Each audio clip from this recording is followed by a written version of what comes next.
Le Programme des Nations Unies pour le développement, le PNUD, est heureux de s'associer aux autorités haïtiennes dans le cadre de cette célébration de la Journée mondiale de la fonction publique.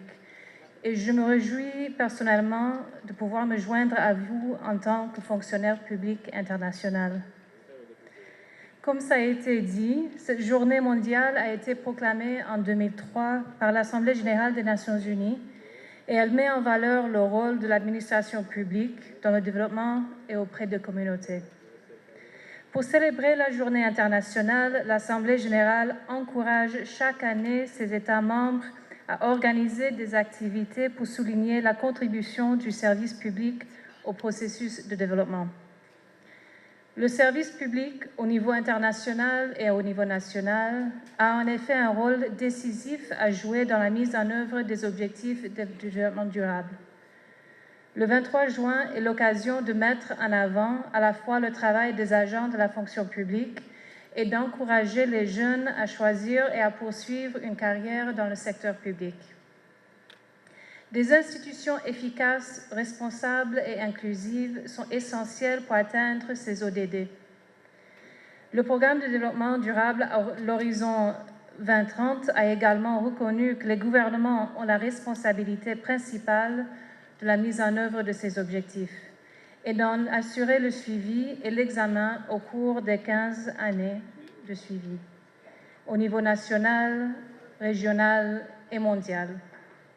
L'une des premières mesures que les gouvernements prennent pour mettre en œuvre ce programme est souvent de façonner les dispositifs institutionnels afin de piloter la mise en œuvre des ODD et évaluer leurs progrès.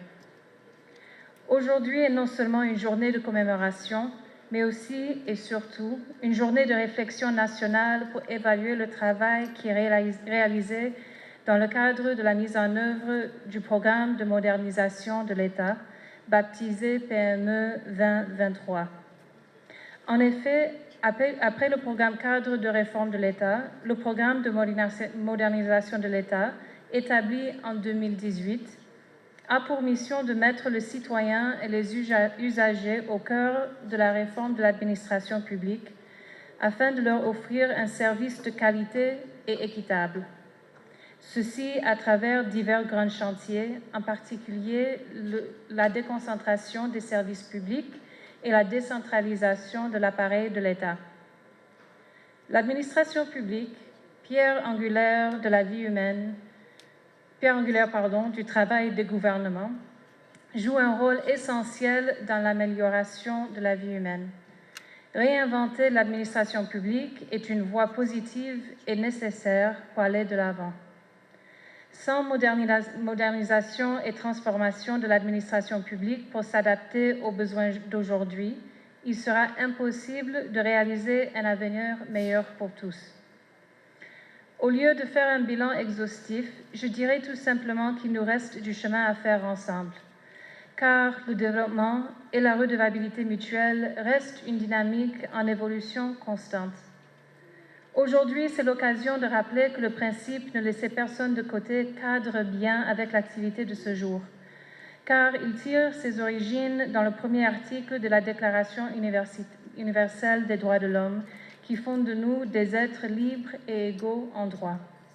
La fonction publique, cette vocation, doit être au service des usagers, puisqu'elle est conçue pour faciliter le bien-être auquel nous aspirons tous et toutes. Monsieur le Premier ministre, notre présence à cette célébration est pour renouveler notre engagement de continuer à appuyer l'OMRH dans le cadre de la mise en œuvre du programme de modernisation de l'État à l'horizon 2023, et même au-delà de cette date, pour que toute structure de déconcentration soit mise en place et que les 149 communes du pays puissent assurer pleinement leurs fonctions selon les champs de compétences qui leur sont dévolus. Monsieur le coordinateur de l'OMRH, pour mieux mesurer les progrès accomplis, nous sommes prêts à accompagner votre institution dans la finalisation du plan d'action du PME 2023, dans la mise en œuvre du dispositif de suivi en lien avec la décentralisation,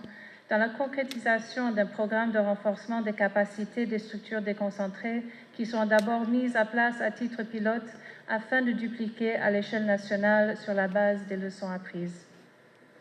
Je m'en voudrais, avant de terminer, de ne pas remercier le gouvernement du Canada qui accompagne l'ensemble de ses activités en matière de réforme de l'État à travers le projet d'appui à la gouvernance locale et au développement territorial. Nous sommes sûrs d'y arriver si nous conjuguons nos efforts de service public collectif selon une vision égalitaire et axée sur le développement durable pour Haïti. Mesdames, Messieurs les cadres de la fonction publique,